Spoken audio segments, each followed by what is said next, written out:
so much, Rich, and it's great to be back at Francis Marion University. I may not leave this time. After a welcome like that and an introduction like that, and I'm especially pleased to have three members of the Moran family in attendance: Margaret, Tom, Liz. Thank you so much for being here. And it also delights me that there are several of you in the audience who have been up here previous to me and have set the bar very high as Moran lecturers. So Lorraine, Bucky, Julia, and Larry, sitting there on the back row, thanks for being here. I really appreciate that.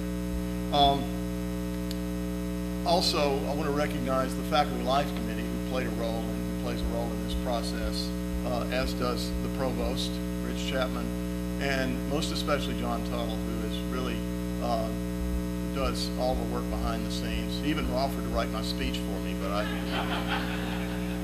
decided that might not be appropriate. And besides, John has work to do. Today I'd like to talk some about myself, and I know this can be dangerous. According to the novelist Henry James, when writers talk about themselves, they serve up the feast that starves the guests. Fortunately, there is a reception following the talk, so you won't go away hungry. My first teaching assignment came about 50 years ago. Every March, as Bucky Allen will no doubt recall, because the two of us went to the same high school, Auburn High School. My high school set aside one day when in each class a student was selected as the instructor, and I was chosen on one occasion to teach biology. That month, don't ask me why, that month we had a student teacher from Auburn University who was actually far more effective than the uninspired Mrs. Andrews, thumbs up from Bucky, who invariably lectured straight from the book, droning on, sitting at her desk, and occasionally even dozing off between sentences.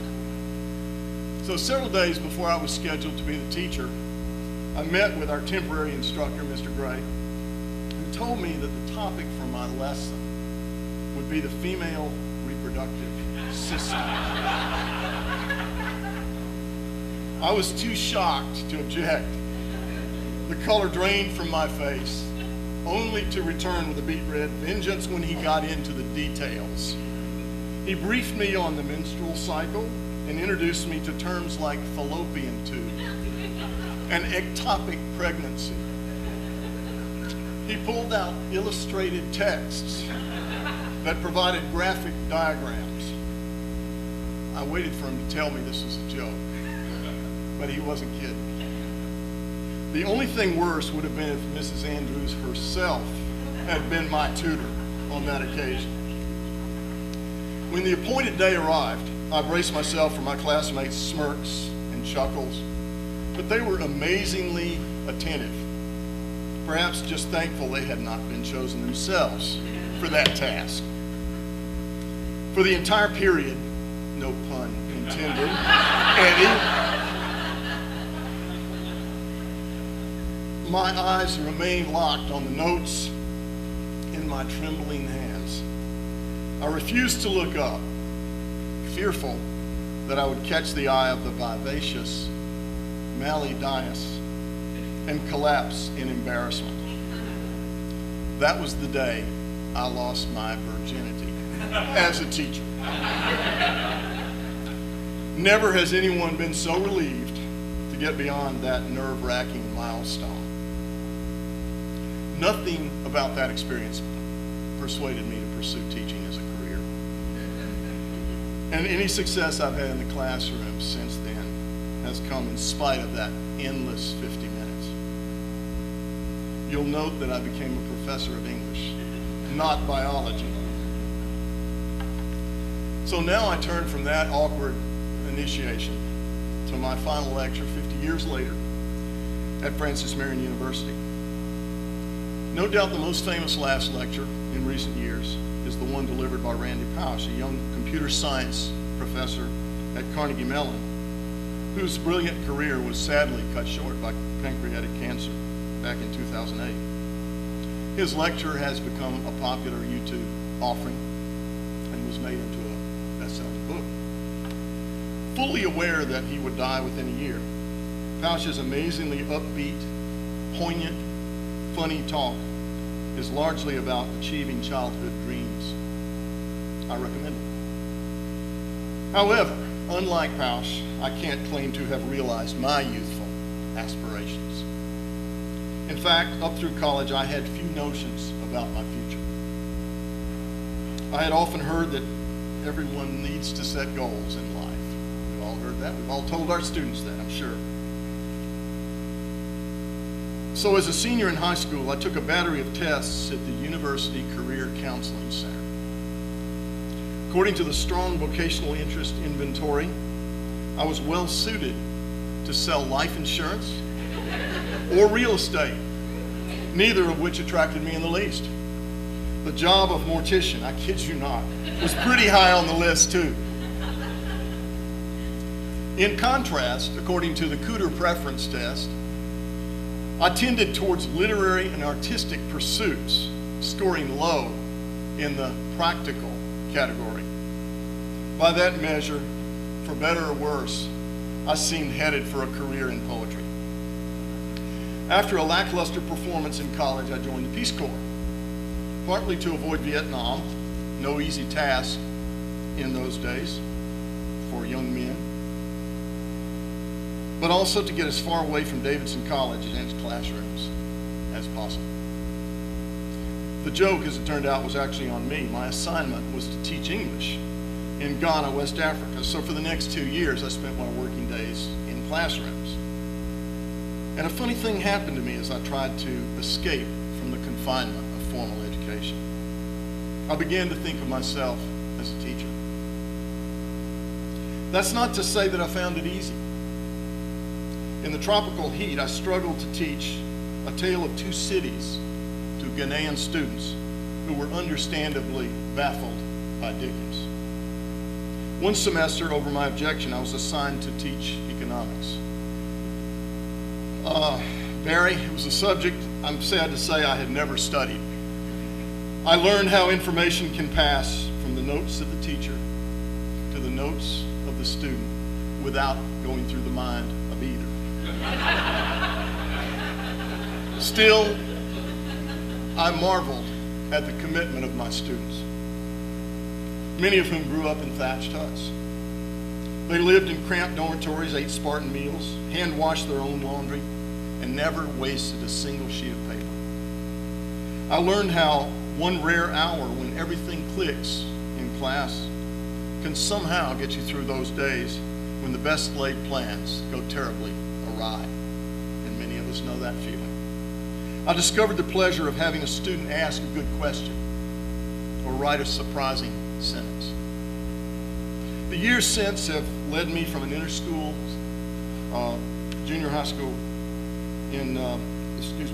junior high school in Syracuse to a rural middle school near Rochester, New York, from Tougaloo, an African-American college in Mississippi, to Hiroshima University in Japan. 23 years ago then, Interstate 20 brought me from the University of South Carolina to Francis Marion University. A while later, one of my happiest moments at FMU came when Bob Parham, then department chair, asked if I'd be willing to teach the introductory poetry workshop. Originally hired to teach freshman composition and advanced composition, I never imagined teaching poetry. But having read and written poetry for years, I jumped at the chance. Why was I so eager to teach a subject widely considered the least practical, the least useful of all the liberal arts? Few would question the value of learning to read, write, and speak well, whatever one's chosen profession. The ancient practice of rhetoric lay at the heart of Greek and Roman education and for centuries remained essential, while other disciplines have waxed and waned through the centuries. But why poetry, a subject that even many English teachers find challenging to teach? Why teach poetry in an era when most Americans can't name a single contemporary poet, in a state where the unemployment rate hovers around 10%? The debate about the usefulness of poetry is over 2,000 years old. Plato argued that the Greek poets and dramatists were liars and enemies of the truth. The deeds recounted in Homer's epics, he said, wrongly expose young people to murder, incest, cruelty, treachery, and cowardice. Plato banned creative writers from the utopia described in his Republic because they cripple the intellect and lack the knowledge that a craftsman needs for a trade or that a philosopher needs in training the mind. Poetry has more recent detractors as well. Of course, there was Paul Valéry, a poet himself, French poet himself, who said that poets possess within themselves infinitely more answers than ordinary life has questions to put to them. Whether or not this is a good thing depends upon your point of view, but certainly few have made ends meet with poetry alone. Poets are born, not paid. Of course, poetry does have its defenders. The very brevity of most poems is to some a great virtue. According to British poet W.H. Auden, poems are just stories with the boring parts left out. Several centuries ago, Sir Philip Sidney argued that poetry alone has the power to teach, delight, and move.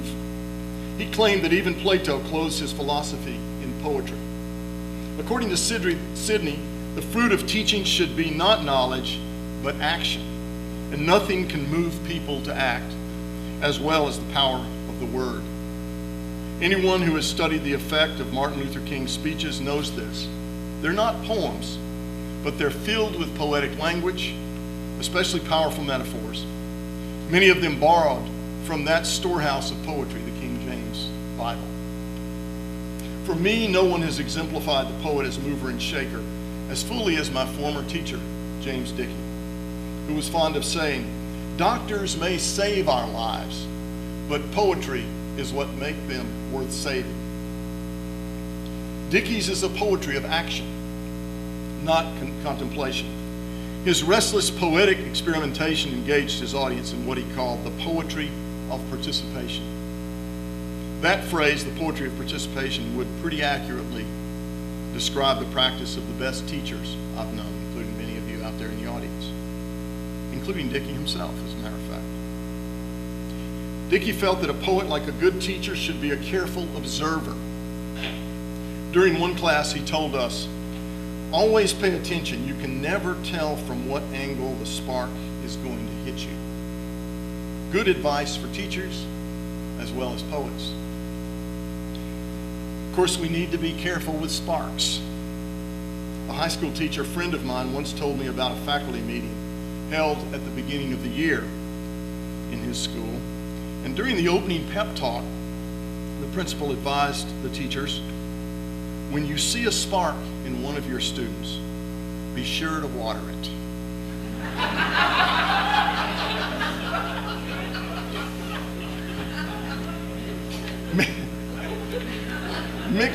Mixed metaphors aside, the best poetry and the best teaching are both driven by similar impulses. The discovery of relationships between dissimilar phenomena, the urge to create, the desire to go to others to engage actively in the quest for meaning and truth. Like poetry, teaching is best approached with the attitude of the amateur. This may seem a startling assertion coming from one who has been teaching for 5 decades.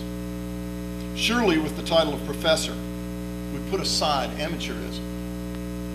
But the word amateur derives from the Latin word amator, a lover.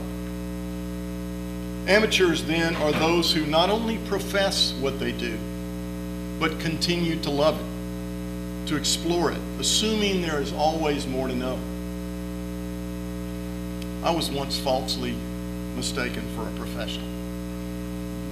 As some of you know, I occasionally ventured into the FMU gym and foolishly tried to play basketball with students 1/3 my age. I'm lucky I'm still walking around.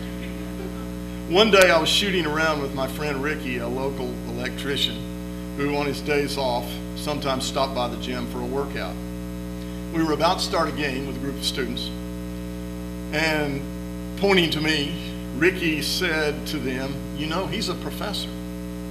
One of the students stopped in his tracks, stared at me, and asked with a note of wonder in his voice, "You played professionally?"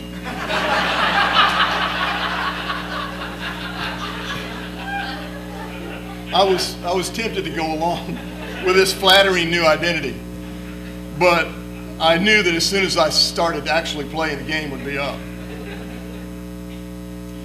Each time I face a blank sheet of paper or an empty computer screen, poised to write, I am an amateur. Filled with hope, but without any guarantee that I'll produce anything worthwhile.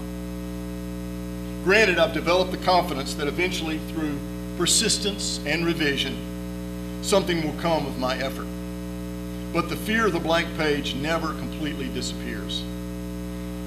Here's a poem that connects this never-ending struggle with one granddaughter's early experience with writing. Turtle. Just when I think my school days are finally behind me, faded and lost in the chalk dust of my 60s, I watch my first grade granddaughter bend over the dining room table with her page of homework, painstakingly coaxing the word turtle out of a pencil that totters in her grasp. Her left hand splays on the page, holding it in place. The paper looks the same as what I used back in Miss Duggar's class 56 years ago. Off-white with light blue lines an inch apart and dotted lines in between to help me know where to cross the T or to confine the small U. Her tongue juts through the gap from her missing front teeth as she prints the angles and curves that will give her one word, then two, and eventually, after endless erasures and reams of marred paper, the whole world. As she completes the E, she relaxes, takes a deep breath, and leans back to survey her work, just as I do when, after decades of fits and starts, I reach the end of a hard-won poem. The uncertainty of the writing process begins with the possibility of surprise. The challenge to the writing teacher is to present this surprise as an asset. Writing teacher Don Murray says, "My students become writers when they first write what they do not expect to write. They experience the moment of surprise that motivates writers to haul themselves to their desks year after year. Writers value the gun that does not hit the target at which it is aimed." As teachers, we learn to cherish the surprises that come in the classroom, just as writers live for the unexpected insights that surface from the blank page. Years ago, my daughter Tess, she's a big girl now, once taught me a lesson in how writing can unfold as a process of exploration. Not simply a means to communicate what we already know. We took a family train trip from our home in Jackson, Mississippi, to Chicago and then on to Rochester, my wife's home city. We gave both of our daughters new notebooks and pens to help them pass the time en route. Tess took it upon herself to write an account of her impressions during the all-night leg of our trip. She was a night owl, keyed up by the train ride, so in her cramped second grade printing, she began filling page after page with observations, waking me up to ask me how to spell suitcase or conductor. She wrote about the sounds of the wheels, the blurred landscape outside, and the passengers walking up and down the aisle. She wrote through the night, and at dawn, when our journey was almost over, Jan and I read through her night's work, praising her as only parents can do.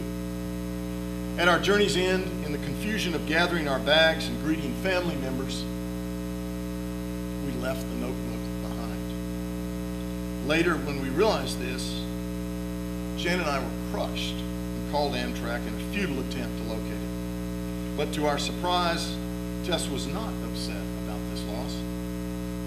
The writing had already served its purpose. Her hours of effort had helped her make sense of the trip, exploring its meaning.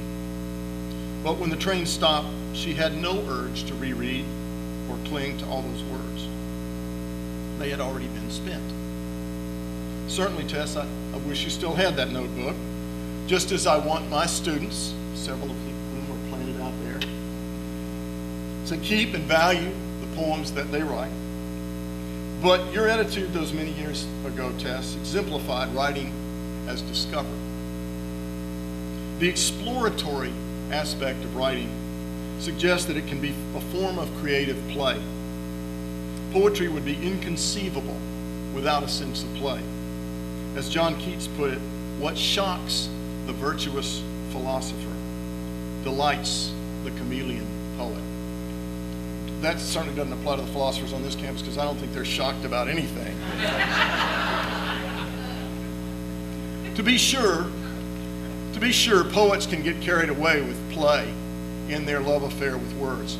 Iowa poet Dave Maurice wrote a translation of Dante's Inferno in 666 limericks. He auctioned it off on eBay and actually got a taker. Then he rendered Dante's Purgatorio in a series of haiku.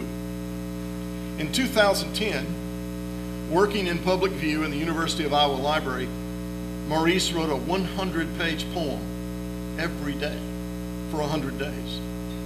The resulting 10,000-page tome was bound in a single volume and is quite possibly the world's thickest book. We can't all be Dave Maurice, nor would we want to be. But we would do well to adopt his dogged spirit of inventiveness and to convey this to our students, even as we introduce them to the rigors of academic work.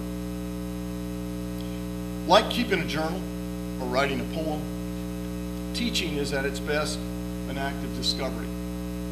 My role as a teacher is to help students recover that sense of wonder that Tess displayed during the train trip, and that can be lost during years of formal education.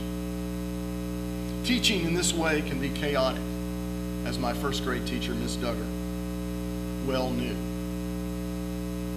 Miss Duggar. My first grade teacher was an old maid in sneakers who rode a black bicycle around town, groceries bagged in her handlebar basket. As she cruised downhill, her gray hair flowed back like smoke. This was the 50s, and not everyone understood her, but few doubted she could teach. With her Brownie Instamatic, she took black and whites of us, posted them on the wall with poems for us to copy. Look at Ken, do that again. She collected cigar boxes and let us cut them up with jigsaws, our blocky hands hacking out silhouettes of camels and elephants. We painted them, wearing canvas aprons. She didn't care that we dripped reds and blues all over the floor. Out of chaos, she knew, came order, and the love only amateurs bring to their art. Miss Duggar knew that teaching well, like writing poetry, can get messy. Writer Kim Adonisio says that in her poetry, she wants to live in as many directions as possible. Maybe we should endeavor to teach in as many directions as possible. In a sense, Francis Marion's QEP program does just that, taking students away from their comfortable haunts and helping them experience learning in new directions, new locations.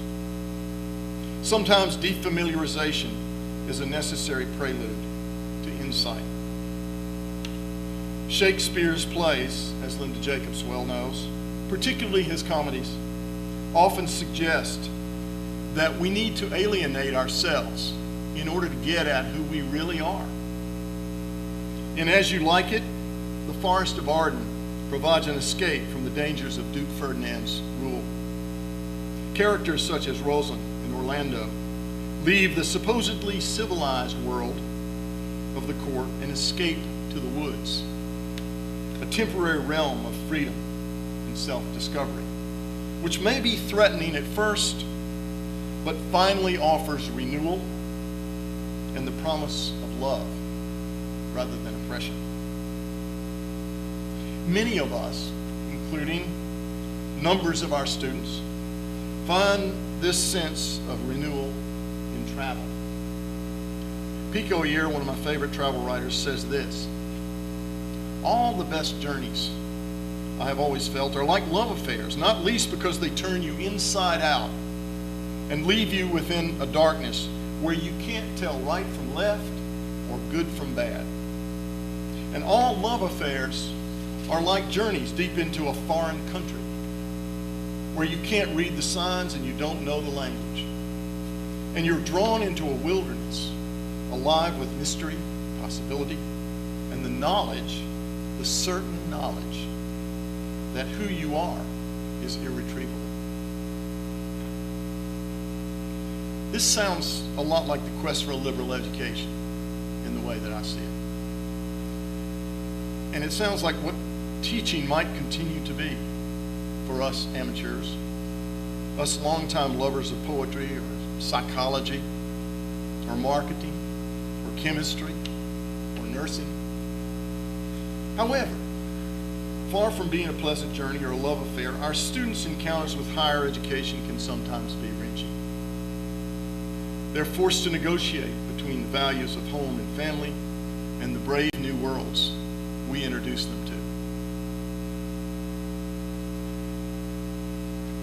I was struck 40 years ago with obstacles that my West African students faced as they left home. And I've been similarly impressed with many students on this campus.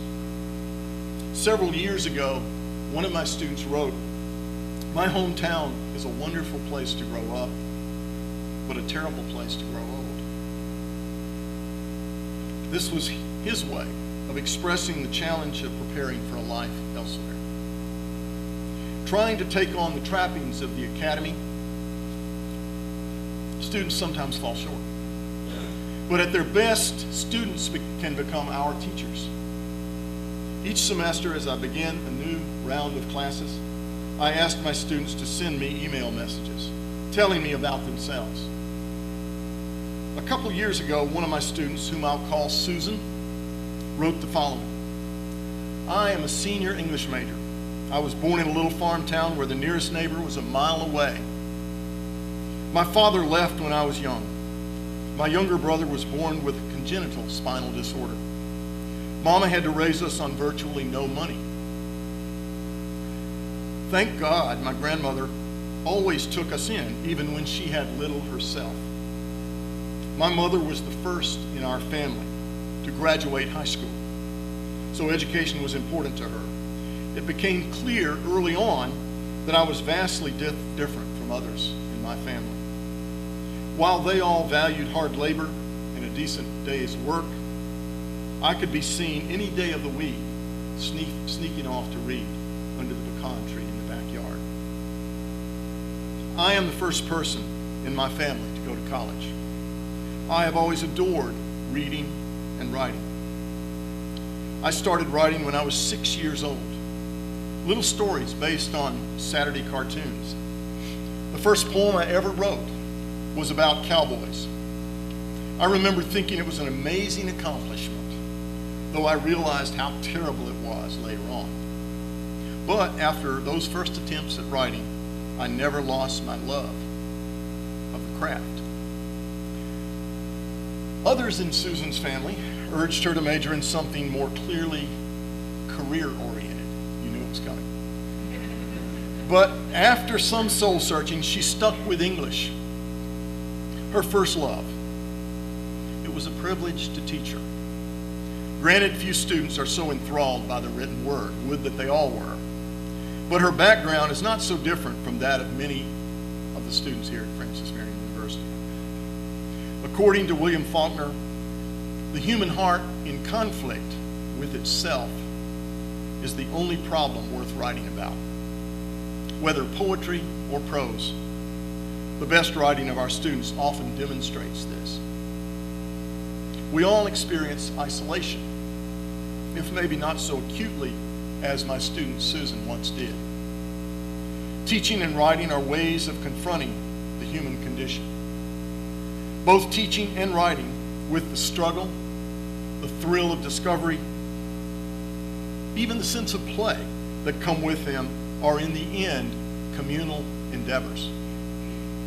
Writer and critic Kenneth Burke metaphorically described the situation that we find ourselves in as writers, teachers, scholars, parents, attempting to make our contribution to the community in which we live, the local campus as well as the broader professional world.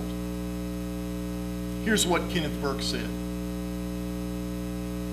Imagine that you enter a parlor. You come late. When you arrive, others have long preceded you. They are engaged in a discussion too heated for them to pause and tell you exactly what it is about.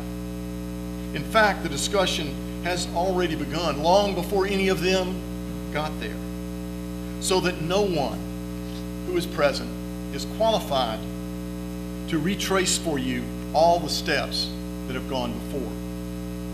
You listen for a while until you decide that you've caught the tenor of the argument. Then you put in your oar. Someone answers. You answer him. Another comes to your defense. Another aligns himself against you, to either the embarrassment or gratification of your opponent, depending upon the quality of your ally's assistance. However, the discussion is interminable. The hour grows late. You must depart. And you do depart, with the discussion still vigorously in progress. When I came to Francis Marion in 1989, the conversation was in full swing. And after making what contributions I could, I reluctantly left the party. Last year, when I retired. Encounters I had with colleagues and students along the way will remain the most fulfilling personal and professional experiences of my life. If we're lucky, our first teachers, though, are our parents. At first, all parents are amateurs, but they're the ones best able to instill in us a sense that there's a large world out there to explore. That is, if we have the courage to do so. My father was a professor himself, but the lessons I learned from him occurred far from any university classroom.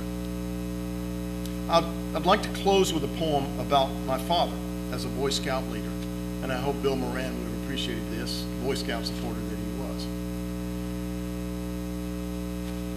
In this situation, my father is teaching a group of us to tie knots, something that he knew about because of his service in the Navy. Some of you have heard this poem before, and I trust it holds up the second or third time. I hope it has something to say about teaching and the sense of community we seek for our students as well as ourselves. Rope lesson. I sit in a clump of Boy Scouts after hobo stew, hearing fire lick, watching my dad tie knots beneath the stars, bowline and sheet bend, half hitch and square. His fingers conjure hanks into shapes that hold while there's pressure. Keep it tight, he says, and your backpack will never shift. Your sail's boom never slip. Rope is part thread, part muscle. I follow it forward and back, feel its texture, I fumble with a hank of sisal, snarling it, snipping more, trying a sheep shank. One moment I add oak chunks to a faltering fire, watch flames twist like tempered hemp. The next moment, my fingers 10 strands. I'll pull into cat's cradle, teacup. Rope is a message of lines. Bend it, twist it, but it stops in a sharp cut, a nub, a snarl. Weave strands back, and the end is blunt as a billy club. Fire is radiant, circular. It moves up and out. It goes on, showering sparks, growing smoke. Fire exaggerates our shadows. I watch my father's hands against an olive shirt. This is how I know him. This is how I know you. We all have knots to tie and untie. You sit at a wavering fire with others. Your mind is on your father. His syllables, tricks, and coils. It's dark. You hear words, and you follow. Thank you very much.